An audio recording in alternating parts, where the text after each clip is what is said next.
Hello and welcome to the second lecture on earthquake resistant design of structures. In this lecture, we are going to discuss the determination of response spectrum for an earthquake. During this lecture, we are going to focus on the determination of or the development of DVA spectra, that's the response spectrum. For this, we will be developing the DVA spectrum from acceleration time history of El Centro earthquake. In the previous lecture, we towards the end highlighted the steps for determination of response spectrum. Let us recall them one by one. Step number 1, to define the ground acceleration at every 0.02 second time interval. Step number 2, to select the natural time period Tn and dampening zeta. Step number 3, to compute the deformation response of the structure. Step number 4, to determine the peak value of the deformation U naught T. Step number 5, to determine D, V and A, that is peak deformation spectra, peak velocity, pseudo velocity and peak pseudo acceleration. Step number 6, to determine the values for different values of Tn, that's time period, and zeta. And finally, to determine or develop the graph for DVA spectra. Before we move ahead, let us pose some questions that arise from our previous or the earlier discussion. Question number 1. Why do we develop the response spectra for structures to earthquakes? The answer to this question would be that the structures respond to earthquakes and the response of the structures change dynamically with respect to time.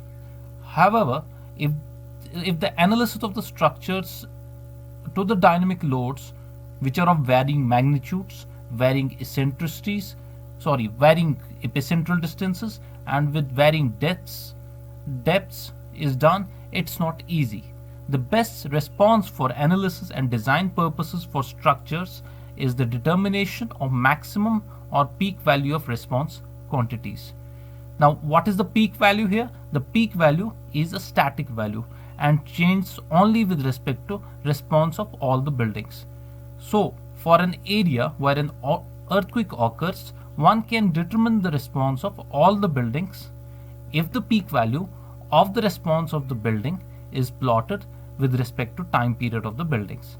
Now, this is called response spectra, and that's why we develop the response spectra for structures with respect to the time period or with respect to the natural frequencies of the structures for a particular earthquake. Now, question number 2. Which earthquake acceleration time history do we take in development of response spectrum? The answer to this question would be all earthquakes had different acceleration time histories. Certain earthquakes are very well recorded, investigated and researched. We investigated 2 earthquake acceleration time histories. Number 1 was El Centro earthquake and the other one was Chile earthquake. Both had contrasting features. El Centro earthquake had initial shock with decreasing amplitude, whereas Chile earthquake was longer in time scale with greater amplitudes, deeper into the time history of the earthquake. So the response will be different to both of them. We can subject structures to both the types of acceleration time histories, and even to many more types of acceleration time histories, or analyze the structures for response spectrums developed from them. El Centro earthquake, that is an acceleration time history in both in 3 directions, of which 2 are given here. Now you can see that given here in EW and as NS. This is east-west and in north-south direction. Now this you can get from as a CSV file from internet, and you can know the time versus ground acceleration values of the El Centro earthquake that were recorded. The EW time ground acceleration and the north-south ground acceleration, they can be both plotted on a graph. Now once we plot these on the graph, let's have a look at the graph that I have plotted here. This is the graph, and from this graph one can get is that this is the east-west graph and this is the north-west graph. This is an acceleration versus time graph that I have plotted from taking the values from the series values are from time versus acceleration that are given here and from here. Now once we know these values and we have obtained the graph, what we come to know is that the north-south graph, this one, has got greater acceleration value with respect to the east-west graph. So for the analysis purpose, we are taking north-south graph for development of the response spectrum.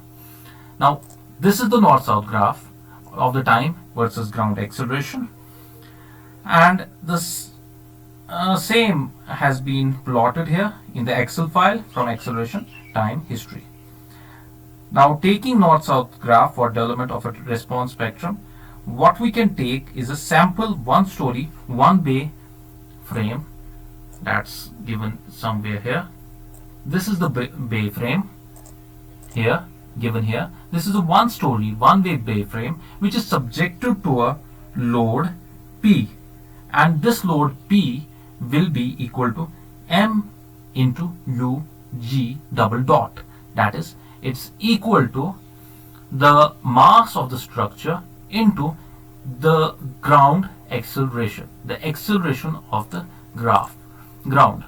Now that acceleration of the ground will be below the foundation level here, somewhere here, and what we will get is that we'll get the response U of the structure. UG is the ground UG double dot is the ground acceleration and U is the response of the structure. But now because P would be varying with respect to time, U would also be varying with respect to time. So we know the equation of motion, which is mu double dot into T plus C ut dot plus K ut equal to Pt. Now for initial conditions, which is given here, the value of the equation of motion would be mu 0 double dot plus cu 0 dot plus ku 0 is equal to p naught, from where we get the initial acceleration u0 double dot. Now once we know the initial acceleration, if we know the initial displacement and the initial acceleration, we can obtain the values of the u0 double dot.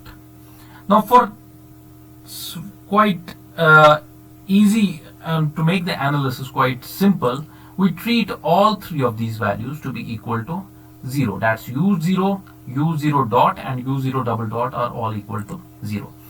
Now the mass of this frame, it's 0.2533.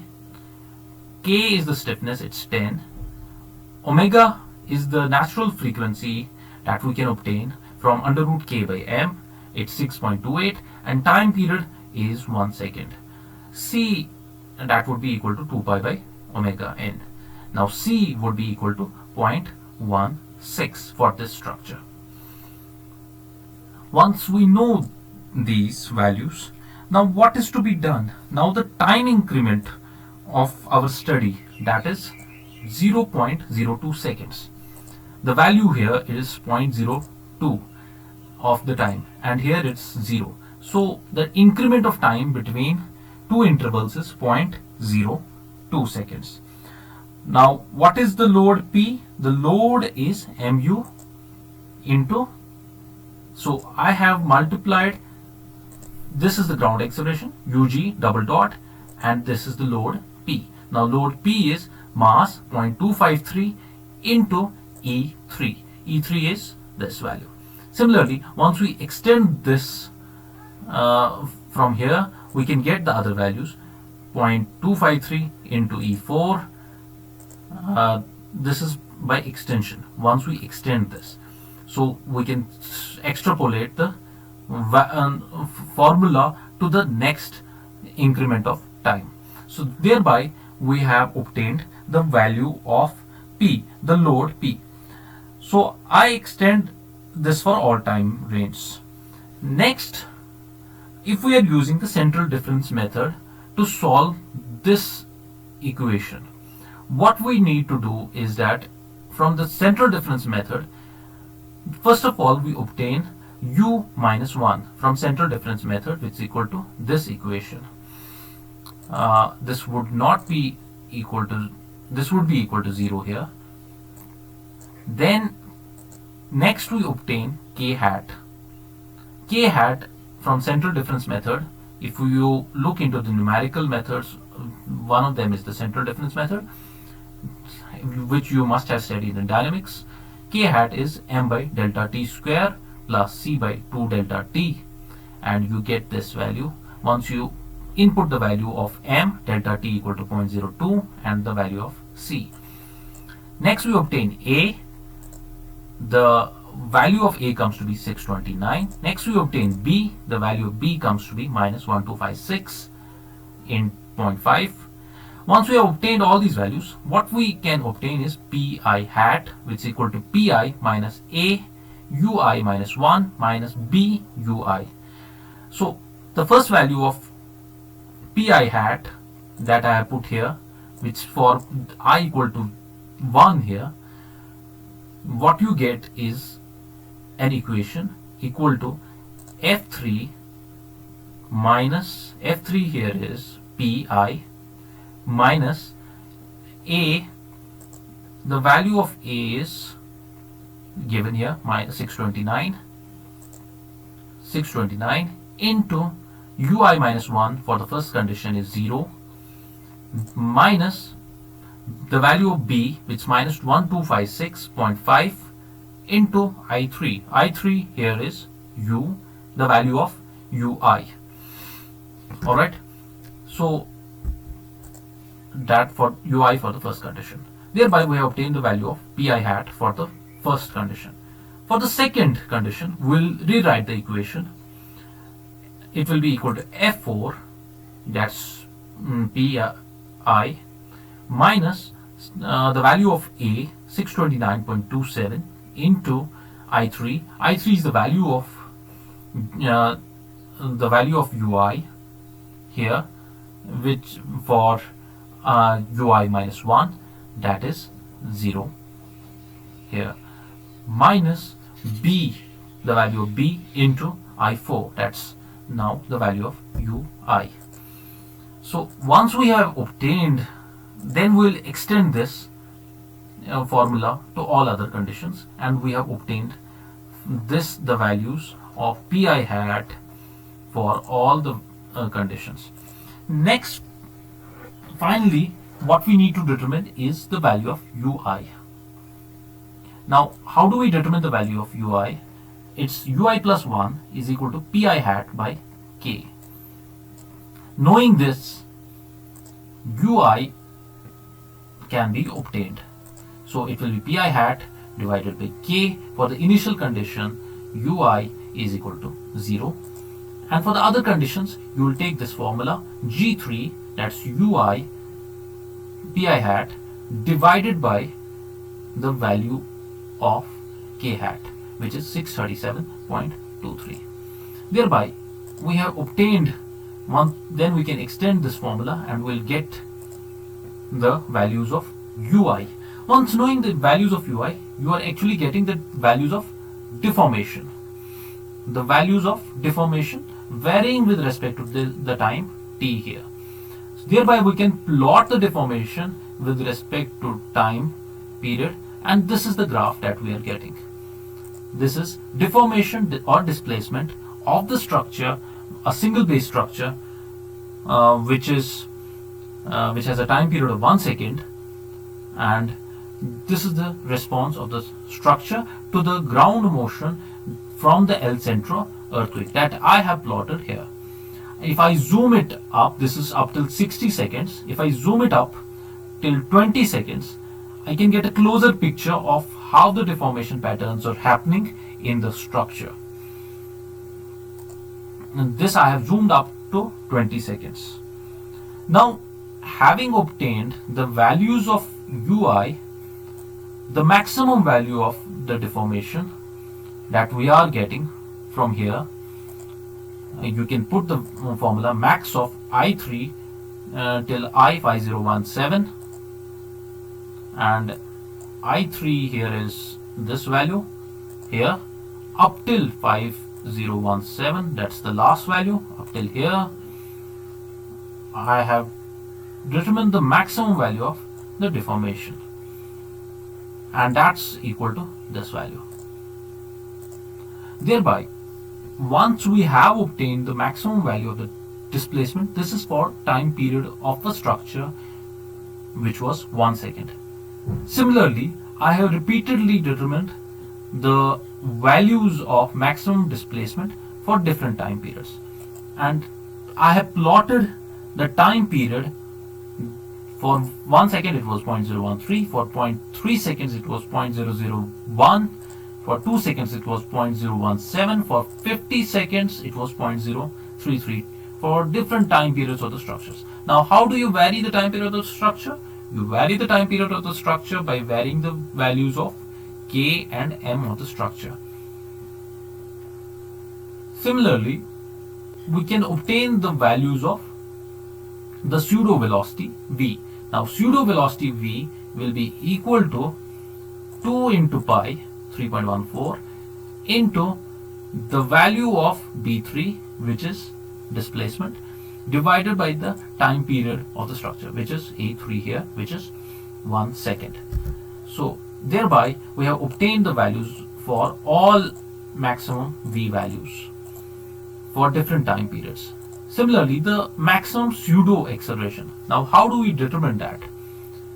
That we determine from 2 square into pi square into B2.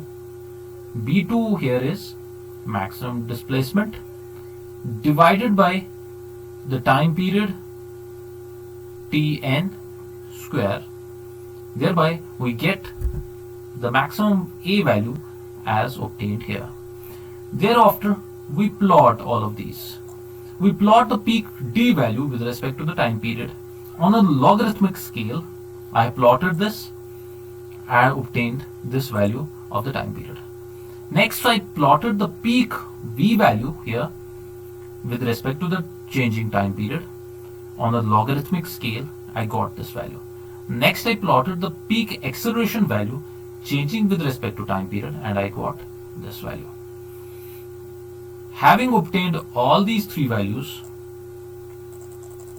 what I can do is that I can plot on a four-way logarithmic graph. Now, four-way logarithmic graph plotting is quite difficult. So what I have done is that I have normalized this over peak V value, and thereafter I have made the two axes peak of A and peak of D. Thereafter, what we observe is that once we get this graph, this is the DVA spectrum of the structure. What are the characteristics of this response spectrum? Number one, it lies on an increasing curve. There is a peak and then a constant. There can be a constant portion before it decreases. If you are studying the velocity spectra, even for peak D value, what you would observe is that here, this is the peak D value. What you would observe is that there is an increasing curve with a peak and then almost a constant value. Now, the peak value for all of these conditions, and mostly for the acceleration condition, which is the third one, it occurs near the time period of the structure near 1 second. So most of our buildings, they have a time period of around 0.5 seconds to 2 seconds, and maximum that the structures may go in real conditions may not be more than 10 seconds. Thereby, we can determine the response spectrum within that range for which most of the structures tend to behave, because we are determining the response spectrum for a particular area for all the structures that are present in that particular area of different materials and of different plans and of different heights